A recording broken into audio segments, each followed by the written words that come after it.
जिस देश में भगवान प्रभु राम को पूजा जाता हो, उस देश में किसी दल के एक व्यक्ति को ये कैसे अधिकार दिया जा सकता है कि वो भगवान राम के बारे में अभद्र टिप्पणी करे। ये आपको समझना पड़ेगा, आप पत्रकार हैं, आप ये समझिए एक को साजिश करोड़ जनता के भारत के ऊपर। भारत का कॉन्स्टिट्यूशन का 249 ये कहता है जी कि जो व्यक्ति निर्वाचित होकर के जाएंगे वो राजतंत्र के अंग नहीं होंगे, वो लोकतंत्र के अंग होंगे। कोई जरूरी है कि मैं आपके सब का जवाब दूं?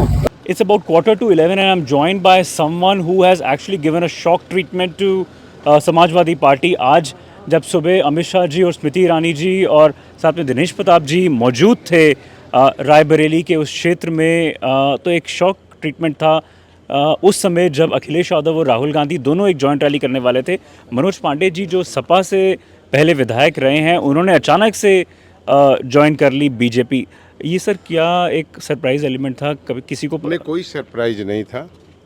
मनोज पांडे आज के कोई नेता नहीं हैं और आपको जानकारी दे दें, मैं 2 बार का कैबिनेट मिनिस्टर हूँ, लगातार कई बार का एमएलए हूँ, कई बार मेयर रहा, राइट, और समाजवादी पार्टी का फाउंडर मेंबर हूँ, करेक्ट, चीफ विप था पार्टी का। जी सवाल इसका नहीं है, सवाल इसका है, भारत प्रभु राम का देश है, एक संस्कार है, सभ्यता है।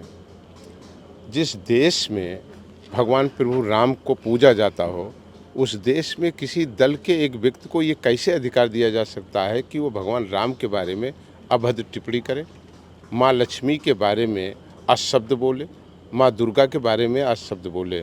डेमोक्रेसी में अभिव्यक्ति की आज़ादी है, लेकिन भारत का कॉन्स्टिट्यूशन किसी धर्म के खिलाफ किसी व्यक्ति को भी बोलने की इजाज़त नहीं देता। राइट, और इसका विरोध मैंने वहाँ पे भी रह करके किया, कोई नई चीज़ नहीं है। राइट, जब रामचरितमानस पर पहला बयान आया तो हिंदुस्तान में सबसे पहले उसका विरोध मनोज पांडे ने करने का काम किया और देश के सारे चैनलों में रहा।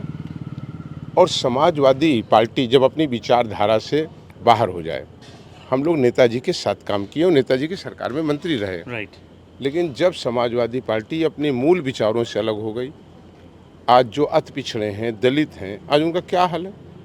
आज बात की जाती है कि हम सबको जोड़ेंगे, लेकिन जब सरकार थी तो आपने क्या करने का काम किया। और एक ऐसे व्यक्ति को जो लगातार धर्म के बारे में गलत और अभद्र टिप्पणी कर रहा था, उसको आपने इनाम दिया, उसको राष्ट्रीय महासचिव बनाया। जी, जो 54,000 से हार के आया उसको आपने एमएलसी बनाने का काम किया। और ये तमाम चीज़ें थी, कोई जो मैं आपसे नहीं कह रहा हूँ, ये बात मैंने अखिलेश जी से भी कही है जी, और कई बार मैंने उनको प्रयास किया कि जो चीज़ें गलत चल रही हैं उनको ठीक किया जाए। मनोज जी, अगर वो नहीं ठीक हुए तो हमने अपने रास्ते ठीक कर लिए। मनोज जी, अब सुबह जब रैली हो रही थी उस समय एक पब्लिक एड्रेस के समय उन्होंने आप पे एक टिप्पणी करी और बड़ा इनडायरेक्ट सा अटैक भी रखा, फ्लैट्स पे, गाड़ियों पे, और फिर आपकी पुरानी चर्चाओं पे कि राज्यसभा पे जाके आपने कोई समझौता कर लिया।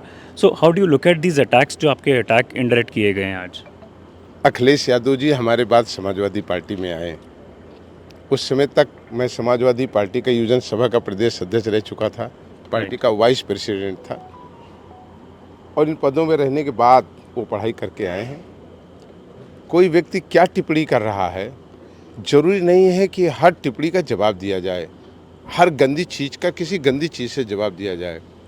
हम तो प्रार्थना करते हैं ईश्वर से कि अखिलेश जी को सद्बुद्धि दे, अखिलेश जी ना नेताजी को जिंदा रहते हुए सम्मान कर पाए, कम से कम नेताजी के ना रहने के बाद उनके कुछ पद चिन्हों पर चलने का प्रयास करें। हालांकि मैं जानता हूं कि वो चल नहीं पाएंगे। सर, वन लास्ट क्वेश्चन, क्योंकि अमित शाह ने आपके ऊपर एक बड़ा विश्वास जाहिर किया, आपसे मिलने भी आए और आज इतनी बड़ी रैली पे आपके होते हुए एड्रेस किया। स्मृति ईरानी से आप दोबारा भी मिलना है, कल अमित शाह की फिर से रैली है इसी क्षेत्र में। रैली ही हमारी थी जी, वो रैली ही हमारी थी, और अगर रैली आपने देखी हो तो रैली नहीं थी, वो रैला था। और ये मैं तो एक मामूली व्यक्ति हूँ, सामान्य व्यक्ति। मैं आभार प्रकट करूँगा भारत के यशस्वी गृह मंत्री जी को कि मेरे जैसे सामान्य व्यक्ति को उन्होंने सम्मान देने का काम किया है। और मैंने कहा कि न हमें किसी ने बुलाया है, न किसी लालच में, न किसी स्वार्थ में, हम भगवान प्रभु राम के लिए आए हैं। Sir, one last question, because Rahul Gandhi Raebareli में लौटे हैं एक जगह से जहाँ से उनकी माँ वहाँ से कॉन्टेस्ट कर रही थी, तो आपको लगता है कि कहीं ना कहीं आपके आने से वो वीक हो जाएगी अब वो सीट? डेमोक्रेसी में ये धोखा है। भारत का कॉन्स्टिट्यूशन का 249 ये कहता है जी कि जो व्यक्ति निर्वाचित होकर के जाएंगे वो राजतंत्र के अंग नहीं होंगे, वो लोकतंत्र के अंग होंगे। लोकतंत्र में चुने हुए व्यक्ति की जिम्मेदारी है, दायित्व है और जनता का उनके प्रति जिम्मेदारी भी है। अगर इस जिम्मेदारी को अगर आपका ये चैनल दिखा सके तो 5 साल तक कोई घंटा, कोई मिनट और कोई सेकंड रायबरेली की जनता ने उन्हें कभी देखा नहीं, दर्शन नहीं किया। स्मृति ईरानी 5 साल तक लोगों के मरने और जीने पे ना खड़े हो सकें, अपने ज़िले के डेवलपमेंट की बात ना कर सकें। डेमोक्रेसी में ऐसे लोगों को वोट मांगने का अधिकार नहीं, ये जनता के जनादेश से धोखा है। और जो आपने बात कही उसको मैं कह के ख़त्म कर रहा हूँ। अगर इतना ही जनता के ऊपर विश्वास था और जनता की सेवाएं थी तो आज अमेठी छोड़कर रायबरेली क्यों गए, एक बड़ा सवाल है, उनसे जरूर करिएगा। दिनेश जी और स्मृति जी को कैसे डिफाइन करना चाहेंगे? ये दो बड़े कद्दावर नेता हैं, आज भाजपा के एक भले ही जीत ना हासिल कर सके। कोई डिफाइन करने की जरूरत नहीं। हम एक नेता जानते हैं, भारत के प्रधानमंत्री आदरणीय नरेंद्र मोदी, जिनके पीछे पूरा देश है। हम एक निशान है हमारा, कमल का फूल। Thank you so much. So that was Manoj Pandey speaking to us here in Amethi after the meeting with Smriti Irani ahead of Amit Shah's rally and also the public address tomorrow here in this region of UP. Keep following me, Rohan Dua, on the New Indian. Of course, Rakesh is not going to speak to us so far, but as far as his support is concerned, he is definitely supporting the BJP. Supporting the BJP.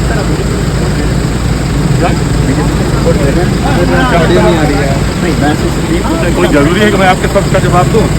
जब क्योंकि अमित शाह हमारे sir का mic off है। हमारा protocol क्या करूँगा, बोलो। हिंदुस्तान के गृह मंत्री हैं वो, भाजपा के नहीं, जन के गृह मंत्री हैं वो, 140 करोड़ जनता के गृह मंत्री हैं। ये आपको समझना पड़ेगा, आप पत्रकार हैं, आप ये समझिए, 140 करोड़ जनता के भारत के गृह मंत्री।